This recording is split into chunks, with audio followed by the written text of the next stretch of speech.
চিনলেন না বাপ, চিনা দরকার ছিল যাকে, চিনলেন না তাকে। হায় যুবক, বন্ধুকে চিনলা না, দুশ্মনকেই বন্ধু বানাইলা, দুশ্মনকেই বন্ধু বানাইলা। আপন বন্ধু যিনি তাকে চিনলা না, দুশ্মনকেই গ্রহণ করলা। চেহারায়, সুরতে, চলনে বলনে, আচারে উচ্চারণে বেঈমান যেভাবে সাজায় দেয়, তুমি তাকেই গ্রহণ করলা যে তোমার বন্ধু। কি কথা একটা নবী কেমনে বললেন! আরে আরো শুনেন মিয়া, হাদিসে আছে আল্লাহ তাআলা জিবরাইল ফেরেশতাদেরকে পাঠাবেন, আমার বন্ধুকে কবর থেকে প্রথম হাসরের ময়দানের জন্য তোলো। তখন জিবরাইল আলাইহিস সালাম, মিকাইল, ইসরাফিল, আজরাইল, 4 ফেরেশতা মদিনার রওজায় নবীর কবরের সামনে আসবে। আর ফেরেশতার একজন আরেকজনকে বলবে, তুমি ডাকো নবীকে। সবাই বলবে না। শেষ পর্যন্ত বলবে, জিবরাইল তোমার সাথে নবীর মহব্বত বেশি, তুমি বেশি আসছিলা গেছিলা দুনিয়াতে, তুমি ডাক দাও, আমরা সাহসে কুলায় না। জিবরাইল তখন ডাক দিবি, ইয়া রাসূলুল্লাহ আপনি উঠেন, হাসরের ময়দানের জন্য আপনি দাঁড়ান। আল্লাহর কসম বাপ কসম, হাদিসে আছে নবীজি সাল্লাল্লাহু আলাইহি সাল্লাম বলেন, আমার উম্মত আমি নবী তখন এই কবর থেকে উঠেই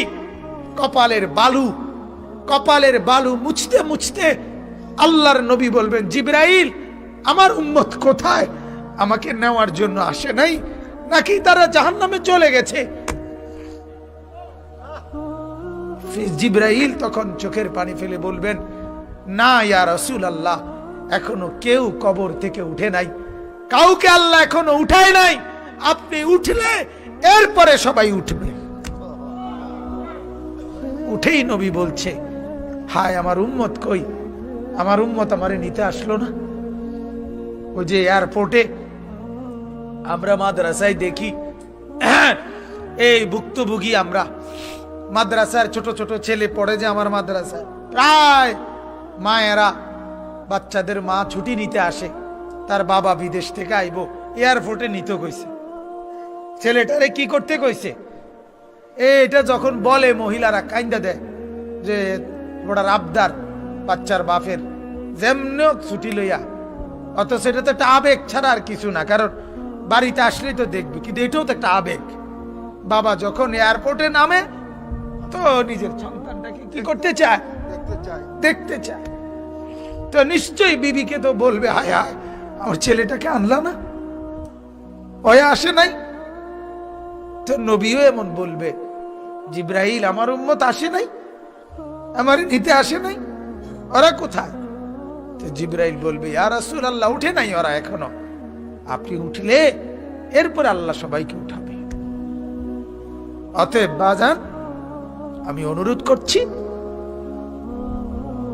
জীবন বদলান, জীবন সুন্দর করেন, চেহারা সুন্দর করেন, আখলাক সুন্দর করেন, প্রত্যেকেই ফিকির করেন। কষ্ট করে যারা বাবা বসছেন, জওয়ান ভাইয়া তোমাদেরকে আবারও বলি, বাজান তোমার জীবন তুমি সুন্দর করো। বন্ধু চেনো, বন্ধু চেনো, বন্ধু তোমার রসূল, বন্ধু তোমার রসূল, বন্ধু চেনো।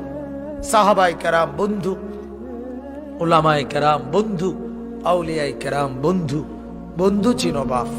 দুশ্মনকে বন্ধু ভেবো না, বন্ধুকে ফেলে দিও না, ফেলে দিও না।